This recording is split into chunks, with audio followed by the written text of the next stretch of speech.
Uma pergunta difícil de responder é se o conjunto de testes que você tem num dado projeto, se ele é bom o suficiente.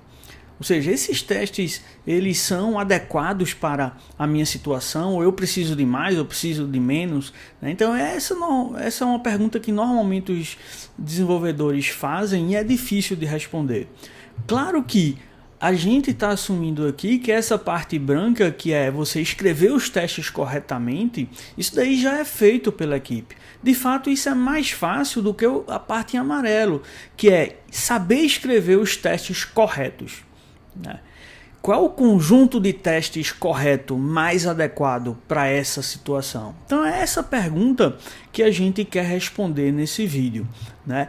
Não necessariamente você ter mais testes é melhor, e a gente vai ver exatamente por quê, tá? Em muitas situações, ter mais testes é melhor para garantir a qualidade, para dar uma segurança maior sobre a qualidade do sistema. Mas nem sempre adicionar mais testes vai trazer benefícios, e isso é importante saber. Para responder essa pergunta de entender se o seu conjunto de testes é adequado, uma primeira aproximação é baseada em métricas. Em particular, a gente vai focar aqui em uma métrica específica, né, de início. Tá? Que é essa métrica de cobertura. Então essa métrica de cobertura ela pode ser usada tanto para cobertura de requisitos quanto cobertura de código. Cobertura de requisitos, que é o primeiro que vocês estão vendo aí no slide, ele tem a ver com o percentual de requisitos que é coberto pelos testes que a gente tem. Certo? Então esses testes, cada um deles deve ter sido derivado de algum requisito, né, que foi levantado para esse sistema. Claro que alguns testes podem ter sido criados a partir de bug reports ou coisa similar, mas então a gente quer saber dos requisitos levantados para para um dado projeto, qual o percentual deles que é coberto pelos nossos testes, né? Quanto maior a cobertura de requisitos, maior a segurança que a gente tem de que os testes vão verificar se o sistema está fazendo o que ele é suposto fazer. Certo? Mas o que é mais usado na prática é de fato a cobertura de código, que é uma outra métrica que tem a ver com o percentual do código que é exercitado pelos testes que a gente tem. Então vamos supor, tem uma centena de testes na minha suíte, eu executo todos esses testes, né? E para cada um deles a ferramenta vai registrando que partes do código foram cobertas por aquela execução. Então, a princípio, quanto maior a cobertura, é melhor, né? Mas a gente vai ver isso daqui a pouco, que esse raciocínio às vezes pode não funcionar. Tá? Então, essas ferramentas de coleta de cobertura de código, que elas fazem basicamente instrumentar o código-fonte, né, para que durante a execução ele registre que partes dele foram executadas e em que situações. E com base nisso a gente sabe o percentual que foi executado. Esse percentual pode ser um percentual de comandos, ou seja, as principais instruções da linguagem de programação. Atribuições, ifs, loops e chamadas de método, criação de objetos e assim por diante. Então, considerando todos os statements, né, todos os comandos que eu tenho num determinado programa, os testes que eu executei, que são os testes da minha suíte, qual o percentual desses comandos que ele exercitou, certo? Você pode também refinar um pouco mais. E além de saber o percentual de comandos, você procurar saber o percentual de branches, né, que foram exercitadas. Então, por exemplo, numa situação de um if-else, você quer saber se o if foi executado, se o else foi executado ou se os dois foram executados. Né? A princípio, uma situação melhor seria ter um conjunto de testes que executa tanto o if com a condição verdadeira quanto o if com a condição falsa, né? Executa tanto o then quanto o else. A mesma coisa para loops, você pode ter essa noção de branches, né? Então essa métrica é um pouco mais refinada. E tem ainda uma métrica, por exemplo, chamada de condição, né? Uma cobertura de condição, Tá? Esses termos, de novo, às vezes são usados aparecem de forma diferente na literatura, né? Mas o que a gente está usando aqui como condição é se esse if que a gente viu, ele pode até ter coberto tanto o then quanto o else, o conjunto de testes pode ter coberto isso, mas se a condição do if era complexa, por exemplo, era formada por um ou, né? Então a cobertura de condition, ela verifica, né? Ela dá a informação para a gente se o if, por exemplo, foi coberto só com a expressão à esquerda do ou true, ou se foi só com a expressão à direita do ou true, ou se as duas estavam true. Certo? Então ela dá essa noção de quão bem as condições estão sendo cobertas. Tá?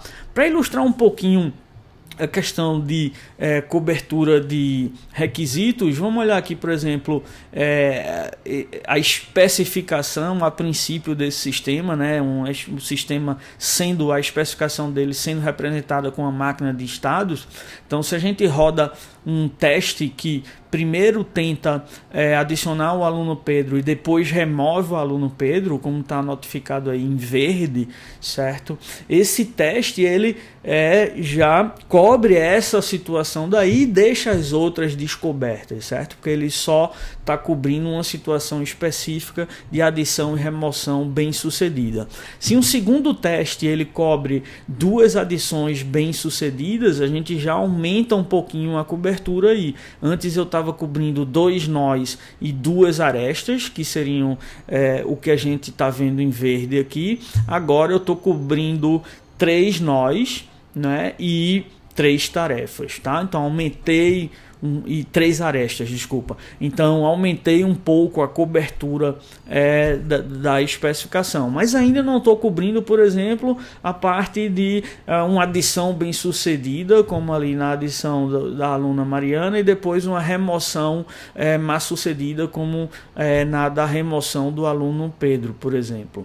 Tá? Então nessa situação eu estou deixando de cobrir uma parte dos possíveis comportamentos do sistema, né? Trazendo isso agora para código, eu veria que nessa situação que eu falei de não cobrir uma adição bem sucedida com a remoção mal sucedida, eu vou, né, além de não cobrir aquelas arestas que foram ilustradas na figura anterior, eu não vou cobrir esse comando em particular.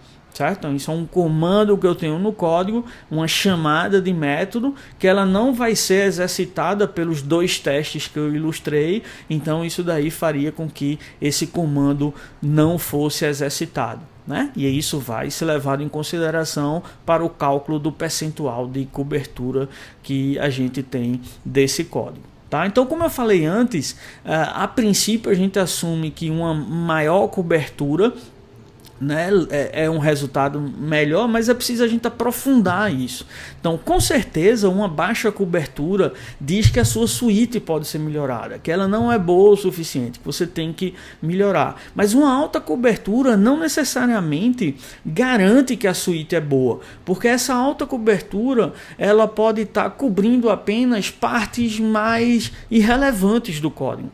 Então vamos supor que o meu código ele tem um determinado módulo, que é o módulo mais crucial, onde eu tenho as operações mais complexas, de lógica mais complexa. Certo? E se isso corresponder a 10% do meu código, nada importa eu ter 90% de cobertura se eu deixei esses 10% de fora. Se o 90% de cobertura está cobrindo o resto do código, que não é essa parte relevante, a minha cobertura é relativamente alta, porque 90%, né, é a princípio considerado alto, mas ela não está realmente refletindo que o meu conjunto de testes é bom, porque a parte que mais necessita de testes eu deixei de fora. Então a gente tem que ter um pouco de cuidado com essa métrica. Tá? Uma grande vantagem dessa métrica em relação às outras que a gente vai ver mais adiante é que ela pode ser usada antes do problema acontecer. Então ela pode ser usada antes de eu começar, né, o meu processo de execução dos testes, tá? Então, antes de eu dizer essa é a minha suíte, eu posso avaliar o percentual de cobertura daquela suíte. E se eu notar que ele não é adequado, eu posso trabalhar em criar mais testes antes de começar de fato a execução dos testes, né, para a gente ter uma certificação, uma alguma evidência do nível de qualidade do código que a gente desenvolveu. Tá? Então ela pode ser usada antecipadamente, digamos assim, para a gente perceber, não, olha, a gente precisa ainda investir mais em teste. Certo? Então não vamos nem tentar fazer uma release do sistema agora, porque a gente ainda precisa investir mais em teste. Tá? Também é importante a gente olhar para situações em que o sistema precisa ser executado com diferentes configurações. Nesse tipo de contexto, é importante a gente ter a cobertura também de configuração, né? Porque muitas vezes a gente desenvolve um sistema, mas ele pode precisar ser executado em diferentes plataformas de hardware, com diferentes sistemas operacionais, versões de browser, né? Fabricantes diferentes de browser, versões diferentes de bibliotecas, variáveis diferentes de ambiente, tá? E mesmo configurações e opções de produto, opções de linha de comando ou configurações diferentes de produto para o cliente A, para o cliente B, são com pequenas variações no comportamento, mas é importante contemplar isso, né, como a gente tem em linhas de produto de software, em sistemas altamente configuráveis. Né? A mesma coisa é importante a gente considerar o sistema rodar em paralelo com outros processos, com tipos de notificações, a latência da rede. Então, todos esses aspectos, todos esses fatores, todas essas dimensões, aí a gente está vendo praticamente 4 dimensões, né? Cada fator numa dimensão dessa pode influenciar no comportamento do teste e na cobertura em si do sistema. Então a gente tem que cobrir também, né, todas essas configurações. Né? Então, nesse tipo de situação, as métricas de cobertura devem ser específicas por configuração. Então, tudo bem, eu atingi 90% de cobertura, beleza, mas para que configuração você executou isso? Porque para outro tipo de hardware, outro tipo de browser, né, outro tipo de opção de linha de comando, a cobertura pode ser bem inferior. Então, é preciso distinguir as coberturas, né, lidando com todas essas possíveis configurações. Tá? Então, para lidar com várias configurações, existe uma técnica específica chamada de teste combinatorial, que basicamente ele sugere que, ao invés de a gente considerar todas as possíveis combinações de hardware, sistema operacional, browser, opções de linha de comando e por aí vai, como a gente viu ainda agora, que considerar todas essas combinações seria muito difícil, né? O que essa técnica sugere é considere todos os pares de configurações. Tá? Sistema operacional Linux com o browser Firefox, e aí você vai pegando pares de configurações. Tá? E aí levantando a cobertura em cima desses pares. Ou uma outra abordagem é considerar só triplas, né? Triplas de combinações possíveis. Então isso reduz a quantidade de situações que a gente tem que testar. Tá? Um outro para linhas de produto de software é essa ideia de statement coverage também daí, que ele diz, olha, vamos exercitar não todos os pares de combinações, mas vamos executar um conjunto de configurações aí que seja capaz de exercitar todas as opções de uma compilação condicional, por exemplo, tanto a parte do if quanto a parte do else de uma compilação condicional. Né? Essas abordagens elas são baseadas na premissa de que nem toda dimensão dessa tem um efeito em toda falha. certo? Então, por isso que eu não preciso testar todas as possíveis combinações.